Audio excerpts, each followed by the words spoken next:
اما بعد فاعوذ باللہ من الشیطان الرجیم بسم اللہ الرحمن الرحیم ان تطع اکثر من فی الارض یضلوک عن سبیل اللہ ان یتبعون الا الظن وان هم الا یخرصون۔ اور اے سننے والے، زمین میں اکثر لوگ وہ ہیں کہ تو ان کے کہے پر چلے تو تجھے اللہ تعالیٰ کی راہ سے بہکا دیں، وہ صرف گمان کے پیچھے ہیں اور نری اٹکلیں یعنی فضول اندازے لڑاتے ہیں۔ اللہ اکبر، اللہ اکبر۔ اب یہاں سے پتہ چلا کہ صرف اور صرف دنیاوی گمراہی نہیں ہے، دین کے اندر بھی ایسے لوگ بیٹھے ہیں جو اکثر آپ کے عقائد اور نظریات کو گڑبڑا کے رکھ دیتے ہیں۔ تین قسم کے عقائد ہیں: الوہیت اللہ تعالیٰ کی، الوہیت، وحدانیت، ربوبیت، معبودیت کے اعتقادات کے اندر گڑبڑ پیدا کر دینا۔ پہلا جو شیطان کا وار ہے سب سے خوفناک، وہ سب سے پہلے الوہیت کے اندر، اس اعتقاد کے اندر بندے کو گڑبڑا دینا۔ اب میں ابھی عرض کروں گا، پہلے میں تین قسمیں سن لیں۔ دوسری کہ نبوت کے اعتقاد میں عقائد کو گڑبڑا دینا، وہ نظریات، وہ عقائد جو مطلوب ہیں ان کے برعکس معاشرے میں پھیلا دینا۔ تیسرا احکام شرعیہ کے اعتقاد کے اندر فساد پیدا کرنا، گمراہی کرنا۔ آج جتنا بیان ہو سکا، آج ہم الوہیت سے شروع کرتے ہیں۔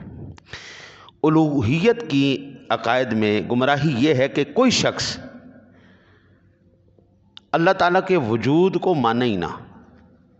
آج کل نا جی سب سے بڑا یہ المیہ چل رہا ہے، ہماری جتنی نوجوان پڑھی لکھی نسل ہے نا جی، وہ اللہ تعالیٰ سے ویسے ہی دور ہوتی جا رہی۔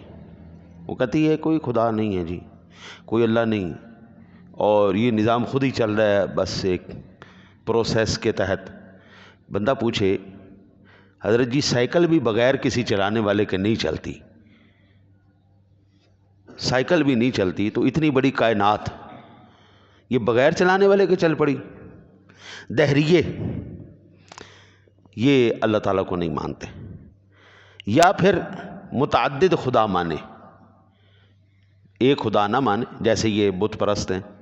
آپ کے جو انڈیا کے اندر رجسٹرڈ دیوی دیوتا ہیں وہ 3.5 کروڑ ہیں جی، جی یعنی کہ ہندو تو مارے گئے، وہ ساری زندگی ایک ایک خدا کی، ایک دن میں ایک خدا کی عبادت کرے، جی وہ تو ساری زندگی میں اپنے خداؤں کو نہیں منا سکتے، تو بندہ بہتر نہیں ہے جی۔ یہ رجسٹرڈ خداؤں کی میں بات کر رہا ہوں جو انہوں نے سرکاری سطح پر، ہاں جی اللہ اکبر۔ یار جو قوم پیشاب پیے، گوبر کھائے، اس کے دماغ پھر وہی ہونا ہے نا جی، گوبر، دماغ بھی گوبر اور عقلیں بھی پیشاب جیسی ہیں جی، اور بڑے فخر سے پیتے ہیں وہ بڑے فخر سے پیشاب پیتے ہیں کہ جناب یہ ہماری گو ماتا ہے۔ اچھا کہتے ہیں جو منہ سے نکلے، جو منہ سے نکلے وہ پلیت ہے، جو پیچھے سے نکلے وہ پاک ہے۔ آپ ان کے نظریے اور عقائد پڑھیں تو بندہ نا بڑا ہنستا ہے کہ واہ جی واہ، کیا بات ہے، کیا بات ہے جی، یہ ایسا عقیدہ۔ اور تو ظاہری بات ہے پھر دنیا میں یہی سزا ملنی ہے نا، جو ایک خدا کو نہیں مانتے چلو پیشاب بھی پیو اور پخانہ بھی کھاؤ، چلو شاباش، دنیا میں پھر ان کی یہی سزا ہے، ہاں جی۔ یا پھر دو لوگ جو خدا کے بیٹے مانگتے ہیں، وہ لوگ جو خدا کے بیٹے مانتے ہیں، وہ بھی بالکل عیسائی حضرت عیسیٰ علیہ نبی علیہ الصلوۃ والسلام کو اللہ تعالیٰ کا بیٹا مانگتے ہیں، اور بی بی مریم کو اللہ تعالیٰ کی بیوی مانتے ہیں۔ یہودی یہ حضرت عزیر علیہ السلام کو اللہ تعالیٰ کا بیٹا مانتے ہیں۔ یہ سارا قرآن پاک کے اندر نظریے اور عقائد ان کے موجود ہیں۔ یہ ہو گیا الوہیت کے اندر گڑبڑ۔ یہودی گمراہ ہو گئے، کیوں؟ انہوں نے عزیر علیہ السلام کو اللہ کا بیٹا مان، اور اللہ کا بیٹا نہیں۔ قل هو اللہ احد اللہ الصمد لم یلد ولم یولد، نہ اس کو کسی نے جنا نہ اس نے کسی کو جنا۔ جناب وہ ذات واحد ہے، یکتا ہے، ٹھیک ہے نا جی، احد ہے، صمد ہے۔ قل هو اللہ احد، اور صیغہ بھی وہ استعمال کیا کہ جس کا ثانی کوئی نہیں، واحد کا ثانی ہے، احد کا ثانی نہیں ہے، واحد کا ہے ثانی، ہاں جی، لیکن احد کا کوئی دوسرا نہیں ہے۔ اس نے اپنے لیے لفظ بھی وہ استعمال فرمائے ہیں جن لفظوں کا ثانی کوئی نہیں قبلہ، تو ہم اس ذات کا ثانی مانیں۔ دیکھیں نا جی، بیٹے کے اندر آخر باپ کی کچھ نہ کچھ تو کوالٹیاں آتی ہیں نا، وہ بائی جینز، ہاں جی، نسل در نسل جو ٹرانسفر ہوتا ہے وہ کچھ نہ کچھ، یعنی کہ جو اللہ کا بیٹا ہوگا معاذ اللہ معاذ اللہ، تو پھر اس کے اندر کچھ نہ کچھ الوہیت والے معاملات تو ہوں گے نا، اختیارات تو ہوں گے نا، تو پھر جب وہ بڑا ہوگا تو وہ تو آپس سے لڑ پڑیں گے، منڈا کہے گا میں کرنا ہے، اللہ کہے گا میں کرنا ہے۔ تو لہٰذا اللہ کی ذات نے کسی کو اپنا شریک بنایا ہی نہیں، اسی کا فیصلہ سب کے اوپر، بس جو وہ حکم دے بالکل فل اینڈ فائنل۔ یہ ہو گیا الوہیت کے اندر۔ اب نبوت کے اعتقاد کے اندر ایک تو ہے نبی کو مطلقاً ہی نہ ماننا، ہم نبی مانتے ہی نہیں۔ ہندو، سکھ، بدھ مت، یہ تمام کے تمام کون ہے جو کسی نبی کو نہیں مانتے؟ انبیاء کرام علیہ السلام کی پوری لسٹ ان کے ہاں خارج ہے۔ دوسرا، یا پھر نبی اکرم صلی اللہ علیہ وسلم کی ذات گرامی کو خاتم النبیین نہ ماننا، یہ بھی گمراہی ہے عقیدے کی، نبوت کے عقیدے کی، ہاں جی، اس اعتقاد کے اندر حضور دو ٹوک فیصلہ ہے قرآن کا، ما کان محمد ابا احد من رجالکم ولکن رسول اللہ و خاتم النبیین، دو ٹوک فیصلہ ہے، حضور خاتم النبیین ہے، حضور کے بعد کوئی نبی نہیں، فل اینڈ فائنل جناب۔ اب چونکہ چنانچہ حالانکہ ہمیں نہیں آتا، ہمیں قرآن نے دو ٹوک فیصلہ بتا دیا، حضور کے بعد کوئی نبی نہیں تو نبی نہیں، بس اب جو مرضی لے کے، باقی جتنی بھی باتیں وہ ساری انسانوں کی باتیں ہیں، خدا کی ایک ہی بات ہے، میں نے جناب محمد الرسول اللہ صلی اللہ علیہ وسلم پر نبوت کو ختم کر دیا تو ختم کر دیا، بھیجنا اللہ نے تھا، اب آپ جو مرضی اٹکلیں لڑاتے رہیں۔ اچھا جی، اب یہ لوگ جو نبوت کے بعد اور نبی کا اعتقاد رکھتے ہیں، اس میں مرزائی ہیں، بہائی ہیں اور دیندار، جو صدیق چند بشوش اور کو مانتے ہیں، یا پھر سرور دو عالم صلی اللہ علیہ وسلم کے اصحاب کو لعنت اور تبرہ کرنے والے، یہ جتنے بھی رافضی ہیں یہ تمام کے تمام صحابہ کرام کو رافضی کرتے۔ ہمارا اس وقت نا بڑا خوفناک صورتحال ہو چکی ہے، ہماری سٹیجوں کے اوپر حضور قبلہ پیسہ سنیوں کا، عوام سنیوں کی، وقت سنیوں کا، اور عقائد رافضیوں کے بیان کیے جا رہے ہیں۔ ایمان سے بتائیں یار، کیا صدیق اکبر رضی اللہ تعالیٰ عنہ کو جب میرے کریم آقا جی نے حکم فرمایا کہ اس وقت دین کو پیسے کی ضرورت ہے، کیا صدیق اکبر نے اپنا سارا مال اٹھا کے حضور کے قدموں میں نہیں رکھ دی؟ کیا صدیق اکبر نے جناب رسالت مآب صلی اللہ علیہ وسلم کو اپنی صاحبزادی نہیں دی؟ کیا صدیق اکبر نے حضور کے مشن کے لیے اپنی جان کو نہیں قربان کر دیا؟ آخری سانس تک صدیق اکبر جناب رسالت مآب صلی اللہ علیہ وسلم کے مشن کو لے کے چلتے رہے اور حضور پر اپنا مال، جان، اولاد سب کچھ قربان کر دیا۔ حضرت پھر بھی ہمارے سٹیجوں پر صدیق کا نام نہ ہو، میں معاذ اللہ حضرت علی کے خلاف نہیں، معاذ اللہ معاذ اللہ، ان کے جوتے میرے سر کا تاج، لیکن حضور جس کا جو مقام ہے اس کو وہی دیا جائے گا۔ اگر افضل البشر بعد الانبیاء بالتحقیق صدیق ہے تو پہلے صدیق کا نام لیا جائے گا۔ یہ نظریہ اہل سنت کا ہے، یہ ترتیب میں نے نہیں پیدا کی، یہ جناب رسالت مآب صلی اللہ علیہ وسلم کی ترتیب بنائی ہوئی ہے۔ مصلی امامت پر حضور کی موجودگی میں اگر کسی کو حضور نے برداشت کیا ہے تو وہ صدیق اکبر تھے۔ حضرت جی پھر اس ترتیب سے لے کے آئے نا۔ اچھا جی، انہوں نے پھر اسی بغض کے اندر، یہ ترتیب کے بغض کے اندر کہ پہلا نمبر صدیق کا کیوں ہے، دوسرا عمر کا کیوں ہے، تیسرا عثمان کا کیوں ہے، چوتھا علی کا کیوں ہے، اسی بغض کے اندر انہوں نے صحابہ کو گالی شروع کر دی، صدیق اکبر کو گالیاں، عمر فاروق اعظم کو گالیاں، عثمان غنی کو گالیاں۔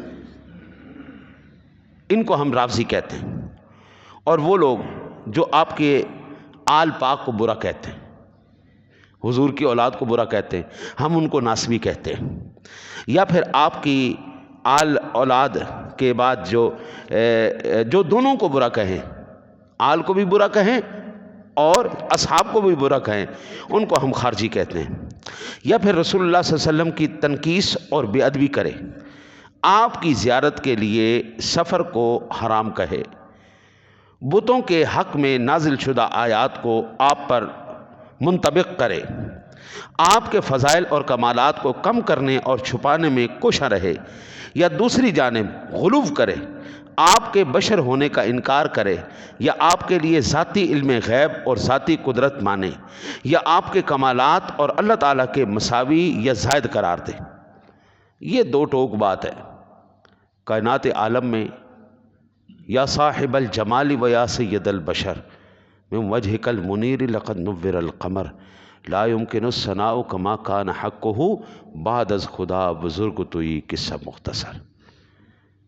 اللہ نے بڑوں کو عزتیں دی ہیں، لیکن اگر مخلوقات میں کسی کو سپرلیٹو ڈگری میں جا کے اللہ نے عزت دی ہے تو وہ جناب رسالت مآب صلی اللہ علیہ وسلم کی ذات گرامی، ایکسٹراورنری ٹریٹ جو کیا ہے نا میرے رب نے، جو بالکل ہر چیز سے ہٹ کے، وہ ہیں جناب رسالت مآب صلی اللہ علیہ وسلم۔